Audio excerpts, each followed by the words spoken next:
Assalamualaikum warahmatullahi wabarakatuh. Perkenalkan, saya Fadilatul Hasanah, NIM 2509661041, Prodi Hukum Keluarga Islam, Universitas Islam Kiai Haji Ahmad Muzaki Syah, Jember. Pada video kali ini, saya akan menyampaikan materi yang sudah saya dapat pada mata kuliah Tarbiyatul Manaqib, dosen pengampu Bapak Fikri Farihin tentang karomah. Karomah berasal dari bahasa Arab al-karomah yang artinya kemuliaan dan disebut juga dengan peristiwa luar biasa yang terjadi pada seorang waliullah. Jika sesuatu keajaiban terjadi pada seorang diri Nabi, maka itu tidak disebut dengan karomah, tetapi disebut dengan mukjizat. Contoh dari mukjizat adalah Nabi Muhammad yang dapat membelah bulan, Nabi Musa alaihissalam yang dapat membelah lautan dengan tongkatnya yang berubah menjadi ular, Nabi Isa alaihissalam yang dapat menghidupkan orang mati, dan masih banyak contoh mukjizat lain yang dimiliki oleh seorang nabi.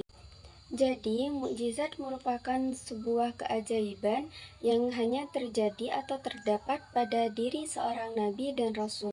Dan karomah merupakan suatu keajaiban yang hanya terjadi atau terdapat pada seorang waliullah. Contoh dari karomah itu sendiri adalah yang terjadi pada seorang Syekh Abdul Qadir Jailani, yang mana Syekh Abdul Qadir Jailani dapat berjalan di udara, mengetahui isi hati dan kesucian santri, hingga memukul perampok hanya dengan menggunakan suara yang keras. Hal tersebut merupakan sebuah anugerah dari Allah. Ciri-ciri seseorang yang mendapatkan karomah, yang pertama adalah jelas pada orang-orang yang soleh, yang kedua mengikuti jejak tradisi dan syariat Rasulullah, dan yang ketiga akidahnya lurus. Adanya karomah agar kita umat Islam tidak hanya memikirkan tentang dunia saja. Karomah pasti ada sampai kapanpun. Karomah itu hanya akan diberikan kepada orang yang luar biasa.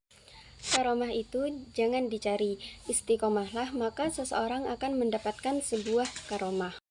Karomah itu bukan hadiah melainkan anugerah. Karomah bukan untuk orang biasa tapi melainkan untuk waliullah dan orang-orang yang dekat dengan Allah. Tanda dari seorang wali yang dapat kita lihat adalah ketika wafat banyak yang mengunjunginya daripada ketika masa hidupnya. Mungkin hanya itu saja yang dapat saya sampaikan tentang barokah.